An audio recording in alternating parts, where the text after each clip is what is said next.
उद्योजक आहेत, दूधधंद्यामध्ये येण्याचा प्रयत्न करत आहेत. मला खूप सारे कंटिन्यू कॉल पण येतात, की दादा मला गोट्यामध्ये यायचं आहे. भांडवल किती पण लागो, मी जेवढा आहे भांडवल द्यायला रेडी आहे. आत्ताच मी एक व्हिडिओ केला आहे, फुल व्हिडिओ. तो मे बी या व्हिडिओच्या अगोदर यूट्यूबवर आला असेल.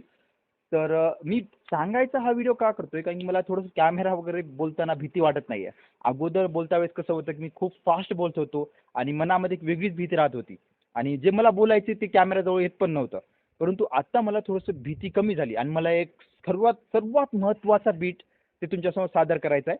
म्हणजे सादर म्हणजे काय बोलायचं आहे, शब्द चुकतात काही काही. म्हणजे एक सांगतोय, की माझ्यासारखे जे उद्योजक आहेत, दूधधंद्यामध्ये येण्याचा प्रयत्न करत आहेत. मला खूप सारे कंटिन्यू कॉल पण येतात, की दादा मला गोट्यामध्ये यायचं आहे. भांडवल किती पण लागो, मी जेवढा आहे भांडवल द्यायला रेडी आहे. कोणी लोन करून करतं, कोणी ॲक्चुअल आहेत ते पैसे. माझा सांगण्याचा उद्देश एवढा आहे, की दादा तुम्ही म्हणजे दूधधंद्यामध्ये या, डेफिनेटली पैसा आहे. परंतु तुम्ही जर काय 10 लाख किंवा 20 लाख लावतो आणि मला न एक्सपिरियन्स असता, न अनुभव असता मी या गुन्ह्यात येतो, तर मी सांगतो पहिले 1 वर्ष तुम्ही डेफिनेटली प्रॉफिटमध्ये राहताल. तो 1 वर्षानंतर जेव्हा ती म्हशी पहिलं लॅक्टेशन पिरियड, पहिलं त्याचं दुधाचा पिरियड संपल्यानंतर ते म्हशी गाभण न राहणं किंवा म्हशीची गैरसोय होणं, हे होतात. का होतं याचं कारण काय? कारण एकच आहे, की आपला अनुभव नसणे. आता अनुभव म्हणजे काय? तुम्ही कुठे जाऊन सेमिनार घेताय, क्लास करताय, असा अनुभव म्हणत नाहीये मी. अनुभव म्हणजे काय, की तुम्ही सुरुवात करायची असेल ना, सुरुवात करा.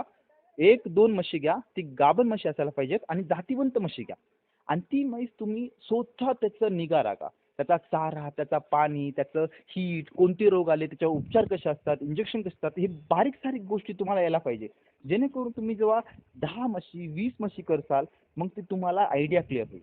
माझं एवढंच विनंती आहे, या दूधधंद्यामध्ये प्रत्येकजण या, ज्याची इच्छा असेल त्याची. परंतु विदाऊट अनुभव तुम्ही या धंद्यात येऊ नका. सक्सेस होणार नाही.